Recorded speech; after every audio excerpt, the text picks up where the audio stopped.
Amados hermanos, vamos a abrir nuestra Biblia en Primera de Corintios, capítulo 15. Primera de Corintios, capítulo 15. Fíjese lo que dice comenzando del versículo 1 del 15. Dice, además os declaro, hermanos, el evangelio que os he predicado. Ya les dije que hay muchos evangelios, pero solamente un evangelio verdadero. Y vamos a ver las características de este, ¿ok? El evangelio que os he predicado, el cual también recibisteis. Note que el evangelio hay que primero recibirlo. Yo quiero, antes de continuar, quiero hacerte la pregunta. ¿Ya recibiste el evangelio de Jesucristo? Si ya lo hiciste, te felicito. Si no, espero que antes de que terminemos este servicio, lo hagas, ¿ok? Entonces dice, el cual recibisteis, pero no solamente se recibe. Hay muchas personas que reciben el evangelio, pero no perseveran en él. Y dice, el cual también, en el cual también perseveráis. Versículo 2. Por el cual asimismo, note, si retenéis la palabra que os he predicado. Por el cual asimismo, si retenéis la palabra que os he predicado, sois salvos. Si no creísteis, en vano. Y luego en el 3, ya nos va a explicar lo que es el evangelio. Porque primeramente os he enseñado lo que asimismo recibí. O sea, Pablo recibió su evangelio directamente de Dios. ¿Y cuál es el evangelio? Dice, en primer lugar, que Cristo murió por nuestros pecados conforme a las Escrituras. Es la primera parte del evangelio, que Jesucristo murió por nuestros pecados, pero note, conforme a las Escrituras. Si alguien te enseña algo que no va conforme a las Escrituras, sea anatema, dijo Pablo en Gálatas. ¿Sí? Y luego el 4 nos dice la segunda parte del evangelio. Y que fue sepultado y que resucitó al tercer día, otra vez, conforme a las Escrituras. Y ahí está el evangelio, hermanos. El evangelio de Jesucristo, según las palabras de Pablo, es que Jesucristo murió por nuestros pecados, conforme a las Escrituras, pero no se quedó en la tumba. ¿Cuántos saben que no se quedó en la tumba? Sino que al tercer día se levantó de entre los muertos con poder y gloria, y ahorita Él está sentado a la diestra de Dios Padre, intercediendo por nosotros. Y Cristo no está muerto, sino que Él está vivo. Ese es el evangelio, mis amados hermanos. ¿Cómo la ve? Pero a donde yo lo quiero llevar es que el evangelio es poder para salvación. ¿Sí estamos entendiendo hasta ahí? Poder para salvar. Lo que quiere decir, hermanos, que para que la gente, los perdidos allá afuera, tu tío, tu hermano, tu esposo, tu hijo, tus cuñados, tus compañeros de trabajo, etcétera, etcétera, para que ellos sean salvos, para que cualquier persona sea salva, es necesario predicarles, escuche, no mis ideas, no mis filosofías. Lo único que puede transformar, cambiar, lo único que tiene poder para traer salvación a la vida de la persona es el evangelio poderoso de Cristo Jesús. Son porque hay tanta gente que no ha nacido de nuevo en las iglesias, es porque no se les predica el evangelio. Se les predica un montón de cosas que no tienen nada que ver con el evangelio. Por ejemplo, ahorita está muy de moda, usted ya lo ha escuchado, el evangelio de la prosperidad. Y usted va a esas iglesias y todo lo que escucha es, Cristo murió para que tú seas rico, para que tú te conviertas en un millonario. Cristo murió para que en la cruz para que tú ya no tengas problemas. ¿Cuántos han escuchado ese tipo de evangelio? El enfoque principal del evangelio es que Cristo murió por nuestros pecados. ¿De qué te sirve tener mucho dinero? ¿De qué te sirve que se te acaben los problemas? ¿De qué te sirve tener millones y que estés sano físicamente? ¿De qué te sirve si al final del día pierdes tu alma? Es más, ¿de qué te sirve que Dios transforme tu matrimonio? No que no lo haga, Dios lo puede hacer, Dios quiere hacerlo, la Biblia lo enseña, pero ese no es el mensaje principal del evangelio. Porque ¿de qué te sirve que tu matrimonio esté bien? Ay, me muero y todo. Y viene Cristo y te quedas o te mueres y te vas al infierno. Porque lo importante, hay personas que vienen a Cristo desesperadas porque quieren que su matrimonio sea transformado. Está bien, pero antes de transformar tu matrimonio, Cristo primero quiere salvarte. Porque Dios sabe que si Él transforma tu matrimonio sin cambiar tu corazón, a los 2-3 meses vas a volver a las mismas andadas. ¿Cuántos esposos yo he conocido? Ore por mí, pastor, que mi esposa ya no me quiere, ya me va a abandonar. Y es un patán con ella, es un malagradecido, un bocón, etcétera, etcétera. Pero como lo dejó, está bien arrepentido, entre comillas. Y oramos, vuelve, pero como no hubo un cambio en el corazón, como no aceptó el señorío de Cristo en su corazón, a los 2-3 meses vuelve a lo mismo y la esposa lo vuelve a dejar. El matrimonio es importante, pero más importante que el matrimonio es lo de dentro. El dinero y las finanzas son temas importantes, pero más que las finanzas es lo de adentro. Que se te acaben los problemas es bien importante.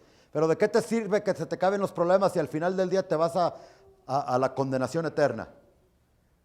Entonces, ¿se dan cuenta, hermanos? Que lo principal del evangelio es que Jesucristo, yo no se lo estoy inventando, lo acabamos de orar, de leer, que Jesucristo murió para perdonar, o como dice aquí el 3, que Cristo murió por nuestros pecados, o sea, para tratar con el problema principal del hombre, que es el pecado.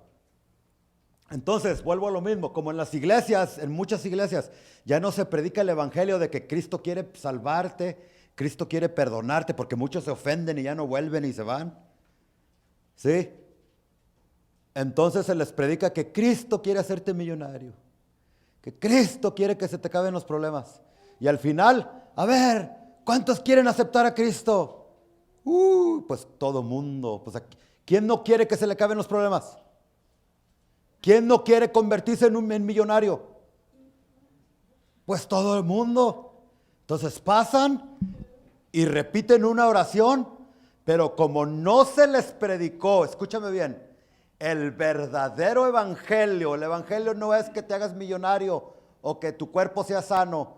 El verdadero evangelio es que tus pecados sean, que eres un vil pecador y que necesitas urgentemente el perdón. Ese es el evangelio. ¿Sí? Y si no se les predica eso, pues la gente quiere hacerse rico. La gente quiere que se le acaben los problemas y pasan rápido y muchos hasta con lágrimas en los ojos repiten una oración, pero como no se les predicó el verdadero evangelio, no pueden ser salvos aunque repitan esa oración. Porque lo único que puede traer salvación es es cuando se predica el verdadero evangelio. Cuando se te está predicando otra cosa, eso no produce salvación. Eso produce emociones en las personas. Por eso muchos lloran, pero hasta los cocodrilos lloran. Y si te les pones, te van a comer. Y así hay muchas personas que pasan aquí y lloran, pero después, si no te cuidas, por atrás te agarran y... muy calladitos, calladitos. Entonces, si estamos viendo, hermanos, lo que es el verdadero evangelio. El apóstol Pablo nos habla un poquito más de eso en 1 Corintios 1. Entonces Pablo les dice, ¿acaso está dividido Cristo? Versículo 13. ¿Fue crucificado Pablo por vosotros? ¿O fuisteis bautizados en el nombre de Pablo? O sea, en la doctrina de Pablo, en las enseñanzas de Pablo. Doy gracias a Dios de que a ninguno de vosotros he bautizado, sino a Crispo y a Gayo, para que ninguno diga que fuisteis bautizados en mi nombre. También bauticé a la familia de Estéfanas. De los demás, no sé si he bautizado a algún otro. Estos versículos, solo Jesús no saben qué hacer con estos versículos. Porque ellos ponen un énfasis tremendo en el bautismo. Fíjese que Pablo no. Y dice en el 17, pues no me envió Cristo a bautizar. Escúcheme, aquí Pablo no hay que malinterpretar la escritura. Aquí él no estaba diciendo que el bautismo no es importante. El bautismo sí es importante. Pero el énfasis de toda iglesia cristiana no debe de ser el bautismo, sino que el énfasis en toda iglesia que dice que le pertenece a Jesucristo y que cree en el Evangelio, el énfasis principal debe de ser la predicación, escúcheme bien, del verdadero Evangelio de Jesucristo. Porque la palabra y nada más que la palabra es la que va a traer crecimiento espiritual a la iglesia y a las personas que asisten a ella. Nada más, hermanos. Si tú quieres estar en un servicio donde se derramó el Espíritu Santo y tanto que ya ni hubo predicación, ¿usted ha escuchado de iglesias así? Que puros cantos, que ya no hubo tiempo para la predicación. Allí están en un extremo, se van a otro extremo. Y hay iglesias que sí, todo el tiempo así, pura adoración y alabanza que no dan lugar a la palabra. Entonces la gente no crece saludable, no hay crecimiento, no hay sabiduría de la palabra, y el resultado es un montón de niños espirituales que llevan 15, 20 años metido en una iglesia y no han crecido. Hay personas, denominaciones enteras, que su énfasis son los rituales, o sea, el bautismo o cualquier otro ritual, ¿no?, que tengan. Hay otras iglesias que su énfasis, en lugar de predicar el evangelio, son los milagros. No sé si usted ha escuchado o ha visto de iglesias donde casi todo el tiempo se le da un énfasis, y yo no estoy en contra de los milagros. Usted sabe que yo creo en los milagros. Yo creo en el Espíritu Santo. Yo creo en el hablar en lenguas. Yo creo en todas esas cosas. Pero el énfasis no debe de ser eso, hermanos. Escúcheme, por favor. El énfasis debe de ser la predicación del Evangelio de Jesucristo. Porque escúchame bien, ningún ritual, ningún milagro tiene el poder de traer salvación a la vida de las personas. Lo que trae salvación a la vida de las personas, ¿qué es? El Evangelio. ¿Y qué es el Evangelio? Que Cristo murió y que resucitó al tercer día. Hermanos, los milagros son buenos y son de Dios, pero los milagros no pueden salvar absolutamente a nadie. Los 10 leprosos recibieron un milagro, ¿sí o no? Fueron sanos físicamente de la lepra.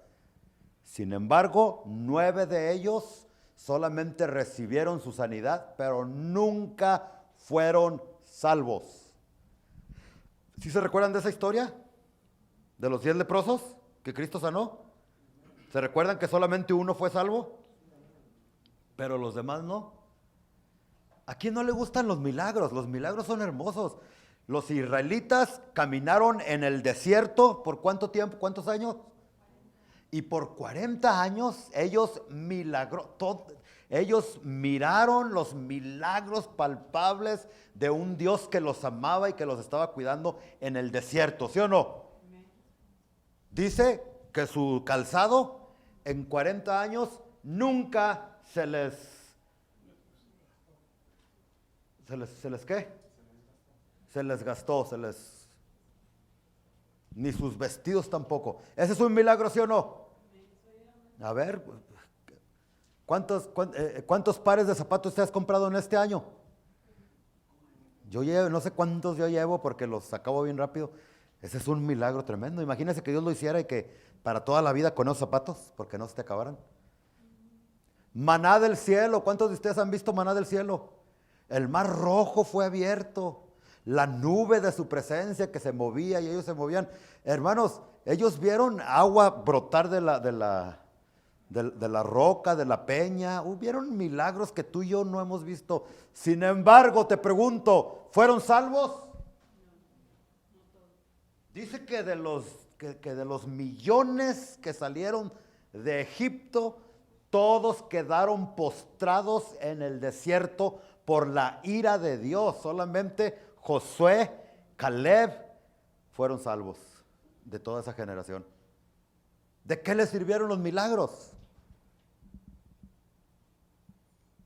El evangelio verdadero no es poner un énfasis de más en lo milagroso, en nada de eso, sino poner un énfasis en lo que es el evangelio de Jesucristo.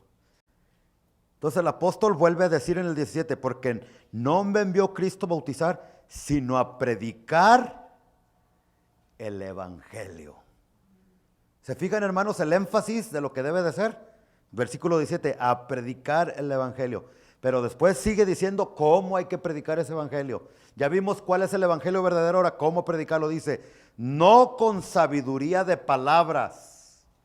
Hay maestros de la Biblia que se paran detrás de un púlpito y todo lo que quieren hacer es apantallar a la gente con palabras que ni siquiera ellos entienden. No sé si usted, no me levante la mano, pero no sé si le ha tocado escuchar así. Que no se le entiende ni papas al predicador lo que dice, porque quiere impresionar a la gente. O sea, son orgullosos. Dice, no con sabiduría de palabras, para que no se haga vana la cruz de Cristo. Entonces, si tú no predicas de esa manera y andas solamente queriendo, un consejo para los que quieran aprender a predicar aquí, o los que Dios los llame a predicar, cuando tú pasas al púlpito o en la casa o en el parque, donde sea, tú predica la palabra y ten fe de que la palabra va a traer salvación y va a hacer cambios a las vidas de las personas. Porque si tú quieres predicar tus propias ideas, eso no va a suceder. Y no seas presumido ni quieras apantallar a la gente con palabras que ni siquiera tú puedes explicar, que ni siquiera tú puedes entender, para que no se haga vana, dice aquí, la cruz de Cristo. Esa palabra vana significa para que no, la palabra vana en griego significa vaciar o neutralizar. ¿Sabe que la predicación que tiene poder para transformar las vidas puede ser neutralizada? Podemos vaciar el mensaje del poder cuando predicamos otras cosas y cuando andamos en la carne predicando con sabiduría de palabras. Yo lo he entendido como pastor, por eso yo me he comprometido, hermanos, hasta que Dios me permita, las personas que Él me conceda que estén bajo este ministerio, que cuando se vayan a su casa, que hayan escuchado el verdadero evangelio de Jesucristo. Y no mis propias ideas, ni mis propios pensamientos, ni mis propias filosofías, porque de nada le va a servir a la gente. Yo me he comprometido con Dios para predicar el evangelio. Y ya los resultados Él los va a dar, de los cambios y la salvación en la gente. Y sigue diciendo Pablo en el versículo 18, hermanos, dice, porque la palabra de la cruz es locura a los que se pierden.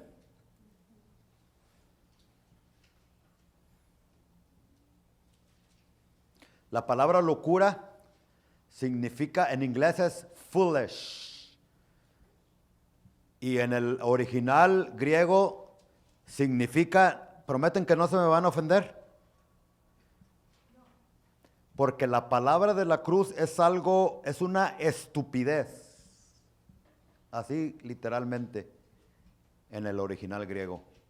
Es una estupidez para los que se pierden. Pero a los que se salvan, como nosotros, hermanos, a nosotros no es locura ni estupidez la predicación de la palabra, ¿verdad que no? No. Sino que es poder de Dios. Poder de Dios para salvación. Por eso, si tú tienes familiares y amigos que quieres que cambien, que sean transformados y que sean salvos, no te dé miedo traerlos aquí.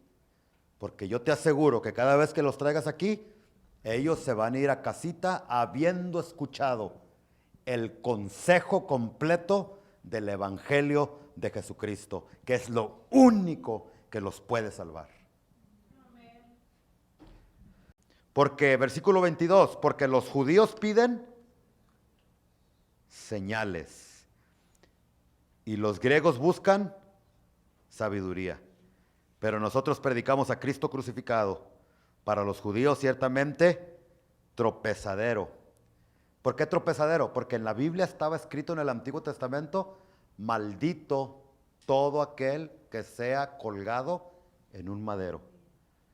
Todos los judíos decían, ¿cómo me vas a decir tú que ese Jesús, que lo acaban de colgar en un madero, que Él es el que me va a salvar? Entonces, en lugar de ser algo que les ayudara, era de tropezadero para ellos. Y para los gentiles, o sea, para los griegos de aquel tiempo, locura. Los dioses del Olimpo para ellos eran dioses que eran victoriosos, que llegaban en caballos blancos, imponentes, con poder, con autoridad. ¿Cómo me vienes a predicar a un Dios que lo crucifican? Era locura. Entonces, fíjese lo que dice otra vez el 22. Los judíos piden ¿qué? Señales.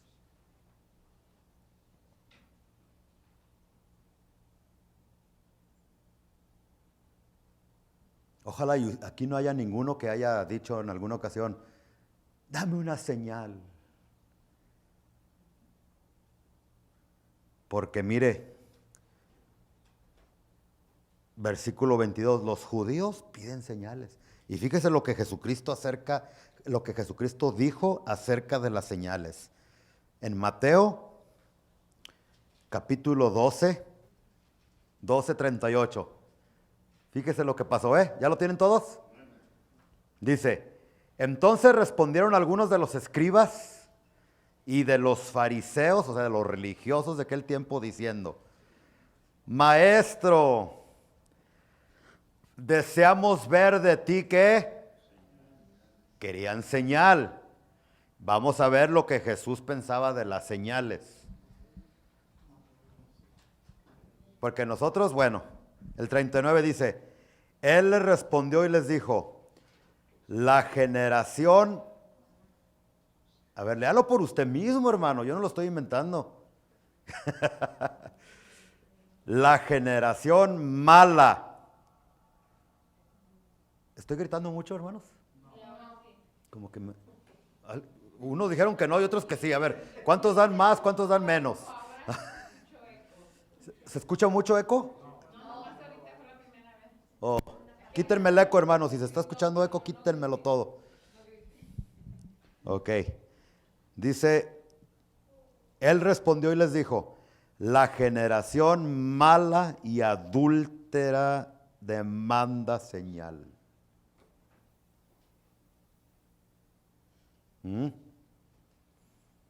Me quedo así para que lo...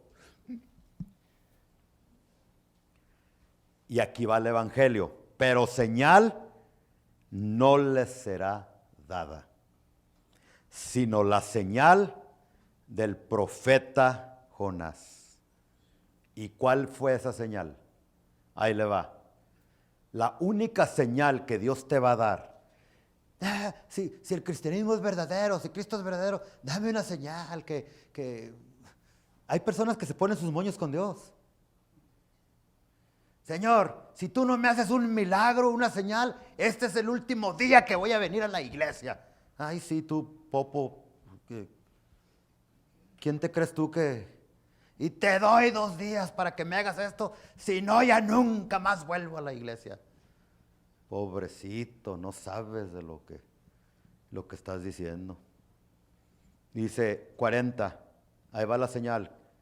Porque como estuvo Jonás en el vientre del gran pez 3 días y 3 noches, así estará el Hijo del Hombre en el corazón de la tierra 3 días y 3 noches. Si tú quieres una señal de que estás en el lugar correcto, si tú quieres una señal de que Dios quiere que le sirvas, ¿cuál es esa señal? Dios no te va a dar ninguna señal. La única señal que te va a dar es la señal de la predicación del evangelio verdadero de Jesucristo. Que Cristo murió, que estuvo 3 días y 3 noches en el corazón de la tierra y al tercer día se levantó.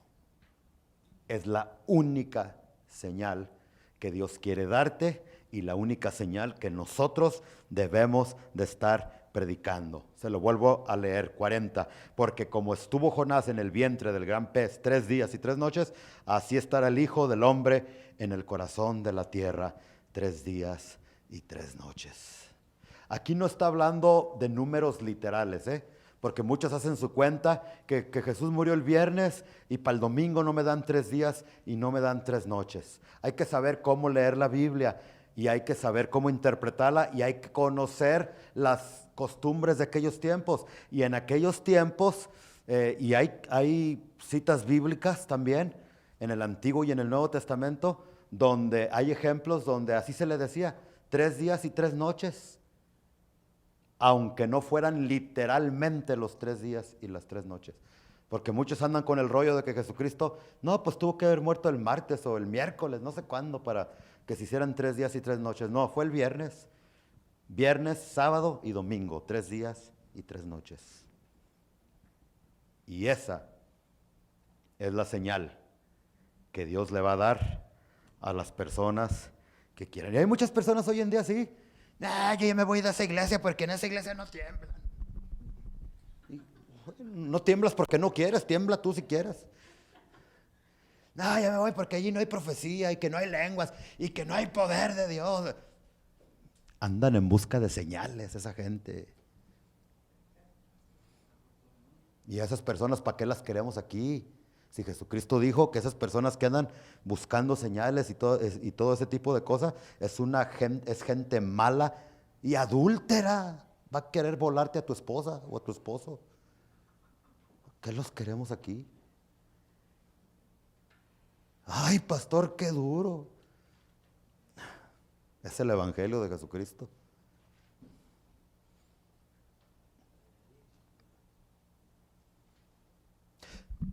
Aclaro antes de proseguir, no que las señales sean malas. Dice Marcos 16:16, y estas señales seguirán a los que creen en mi nombre y hablarán nuevas lenguas, echarán fuera demonios, etcétera, etcétera. Pero note cómo dice, estas señales nos van a seguir. No dice que nosotros andemos detrás de las señales, sino que las señales nos seguirán una vez que nos dedicamos a predicar la palabra. Yo por muchos años he predicado la palabra y he visto señales a través de la predicación. He visto personas sanar de cáncer. He visto milagros, la mano de Dios moverse de una manera poderosa.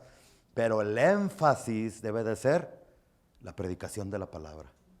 Y no esas cosas, porque eso solamente produce emociones, así como Lázaro, ¿no? Que manda, si algún muerto sale y le predica a mis hermanos, se van a... Y dice Abraham, no, aunque vengan ángeles, aunque resuciten muertos y les prediquen, si no se les predica el evangelio, no van a creer. Así es que tú que me estás escuchando, hermano, no esperes escuchar y ver, se te está predicando el evangelio. Y si quieres, Dios te está dando la oportunidad para ser salvo. Entonces termino con esto, hermanos, ¿ok? ¿Cómo ser salvos? Deja echarle un trago antes de proseguir.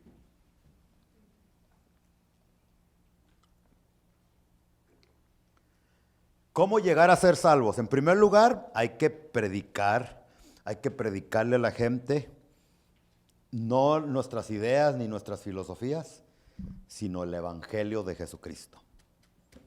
¿Ok?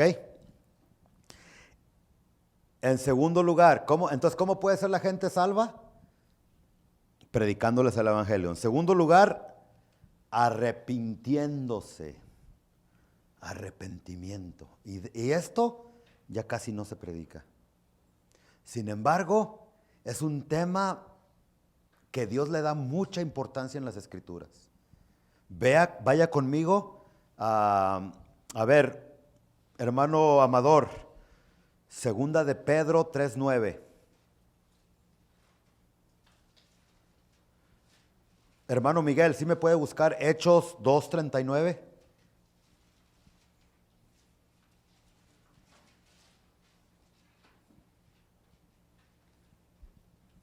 Hermana Fabiola, ¿sí me puede buscar Mateo 4:17? Fíjese cómo estos 3 versículos, y nomás escogí 3, hay muchos más, pero todos hablan de arrepentimiento. Mire, hermana Fabiola, ¿tiene Mateo 4:17? A ver, léalo por favor. Desde entonces Jesús comenzó a predicar y a decir, arrepentíos porque el reino de los cielos se ha acercado. Desde entonces Jesús comenzó a predicar ¿qué? Arrepentíos. ¿Se fijaron, hermanos? Eso no fui yo, no fue ningún otro, fue Jesucristo, el autor y consumador de la fe. Que si alguien quiere ser salvo, es necesario el arrepentimiento. A ver, hermano Amador, ¿qué dice segunda de Pedro 3:9? El Señor no retarda su promesa, según algunos la tienen por tardanza, sino que es paciente para con nosotros, no queriendo que ninguno perezca, sino que todos procedan al arrepentimiento.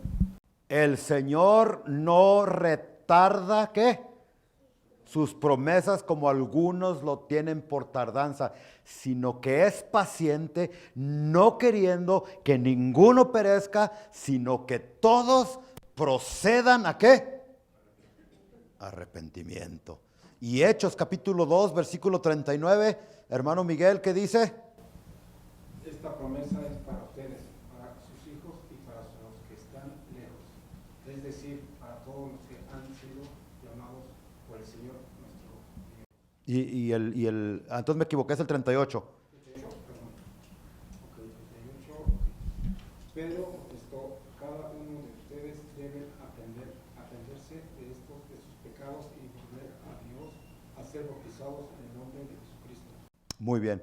Sí, y en mi versión dice, Pedro les dijo, arrepentíos y bautícese cada uno de vosotros en el nombre de Jesucristo para perdón de los pecados. Es el requisito número 1, hermanos, que si tú quieres predicar el verdadero evangelio de Jesucristo, tienes que enseñarle a la gente que se tiene que arrepentir. Y arrepentimiento significa cambio de mente, o sea, reconocer que soy un pecador, pero no solamente reconocer que soy pecador, sino abandonar mi pecado. ¿Sí? Abandonarlo. O sea, hay muchas personas que según se arrepienten, pero vuelven a lo mismo, vienen a la iglesia, pasan al frente, oran, lloran, levantan sus manos, pero después regresan a adulterar. Regresan a los mismos vicios, no quiero decir vicios, como dicen aquí, adicciones que tenían antes. Eso no es arrepentimiento verdadero. Por lo tanto, si la persona no se ha arrepentido, aunque haya repetido una oración, aunque haya pasado al frente de una iglesia, si la persona no se arrepintió, no es salva esa persona. Entonces, arrepentimiento. Y el tercer requisito para llegar a ser salvos, escúcheme, es confesar a Jesús como Señor. Romanos capítulo 10, versículo 9. Apúntalo si estás tomando notas. Romanos 10, 9. ¿Cómo dice? ¿Alguien? Que si confesares con tu boca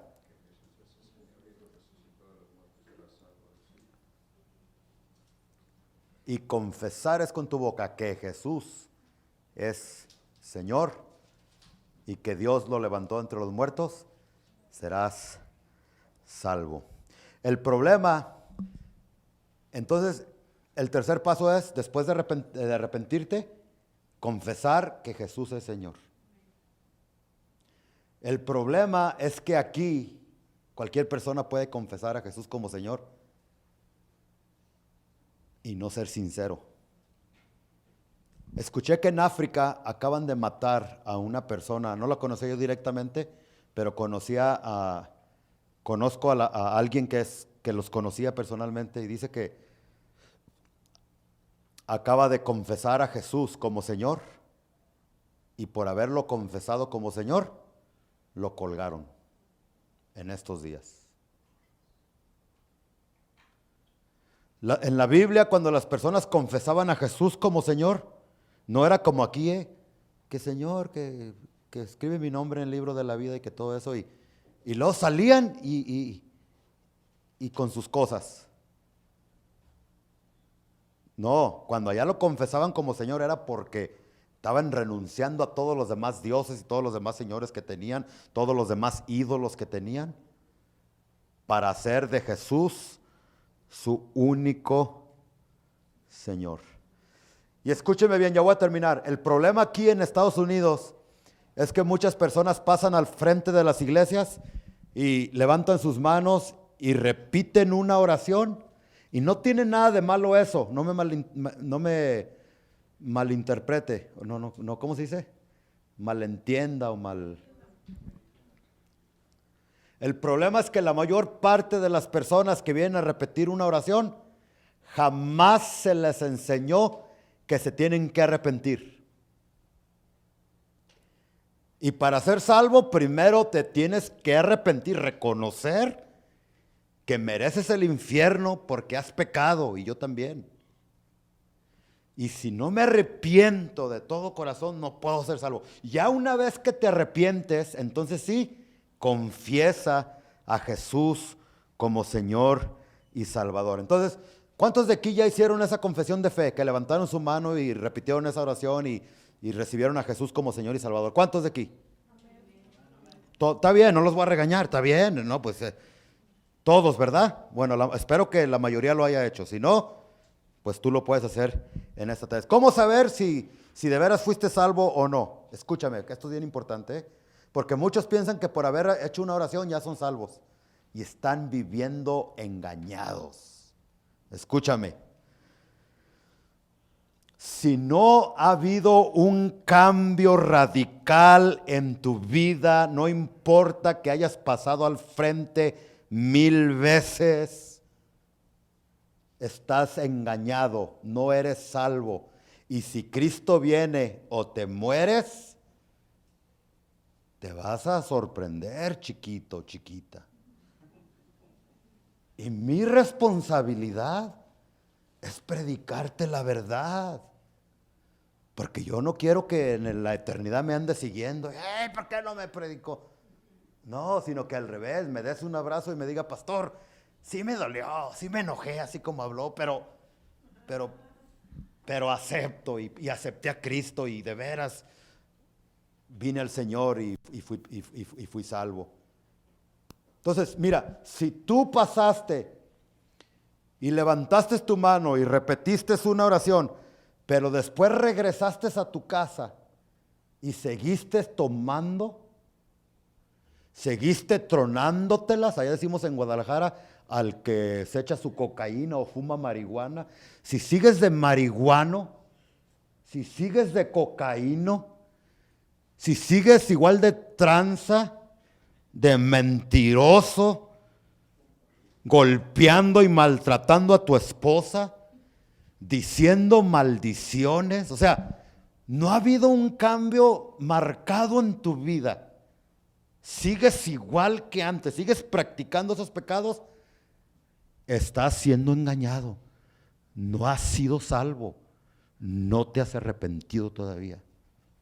Por eso tu vida va de mal en peor, no hay cambios en tu vida y parece que no has tenido victoria ni sobre las adicciones, ni las maldiciones, ni nada de eso, porque no has nacido de Dios. Y la Biblia dice que los que nacen de Dios han vencido al mundo y sus tentaciones. Yo no estoy aquí para presumirte ni para... No, Dios sabe que no. Pero yo desde que me convertí no te he tocado un cigarrito, ni una cerveza, ni coca. No ha salido una mala palabra de mi boca. No soy perfecto, no, claro que no. Y ustedes lo saben. El cristiano no es perfecto. Los cristianos, por lo que sea, caemos en cosas. Pero la diferencia es que los verdaderos hijos de Dios caen, piden perdón a Dios y ya no vuelven. Una cosa es que caíste en una borrachera una vez, pero después, Señor, perdóname, y con lágrimas en los ojos, arrepentido, y tiras esas cochinadas en la basura y ya no lo vuelves a hacer. Y otra cosa es que cada 8 días, para que no se escape nada, y todos los días, cada fin de semana, estás ahí tomando, y si no, y si te falta la cervecita, estás con una actitud de los 1000 demonios. Escúchame, tú no eres salvo. Antes, ahorita vemos a personas así, ¿qué pregunta le hacemos? ¿Ya hiciste la oración? Y los estamos engañando, porque no es por la oración. ¿Qué es lo que se preguntaba en aquellos tiempos?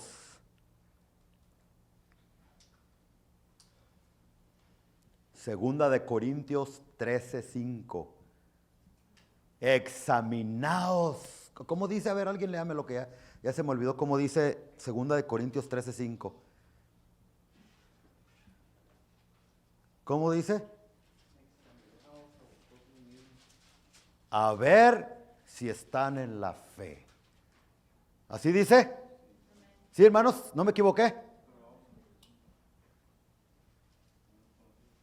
Entonces, la prueba de que si eres salvo o no es si viniste enfrente e hiciste una oración. La prueba de que si eres salvo es examínate a ti mismo, a ver cómo está tu vida y a ver si verdaderamente eres salvo.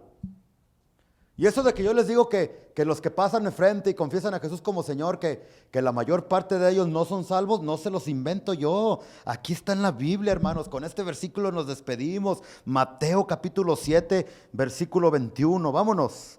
¿Están listos? Este versículo apúntalo, apúntalo. Para los que, ay, el pastor, qué exagerado, que los que levantan la mano y dicen, Señor, Señor, que no son salvos. ¿Qué? ¿Cómo no? Sí, no, hermanos, ya te leí versículos. Sí, y Jesús te lo va a decir más claro. Dice, no todo el que me dice, Los que pasan enfrente, ¿qué es lo que dicen?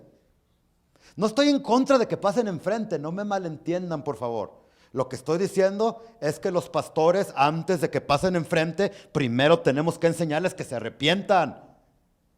Y yo ya me arrepentí, por muchos años yo hacía eso. Ya no lo hago, porque primero me quiero asegurar que las personas de veras se arrepientan. Y una vez que se arrepientan, entonces sí, anunciar públicamente de que Jesucristo es Señor. Pero fíjese lo que dice Jesús: no todo el que me dice Señor, Señor entrará en el reino de los cielos, sino el que hace la voluntad de mi Padre. No nomás por una oración te vas a salvar, por favor. La prueba de que de veras eres salvo no es que repetiste una oración. La prueba es que estás haciendo la voluntad de tu Padre y de mi Padre celestial ahorita mismo. Y en el versículo 13, en el contexto, Jesús nos lo confirma y dice que muchos entran en el camino del engaño de que piensan que son salvos, pero no son salvos. Léalo, 7:13, para que no le mientan, no le engañen y no le den gato por liebre. Abra su Biblia. ¿Pensaban que ya habíamos acabado? Pues no.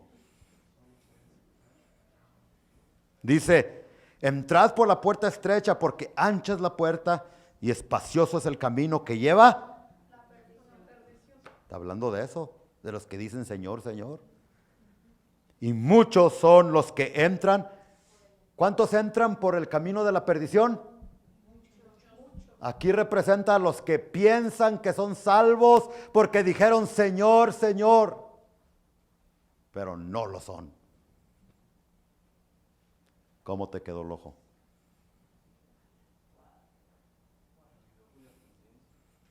Porque estrecha es la puerta y angosto el camino que lleva a la vida. Y escuche, y pocos.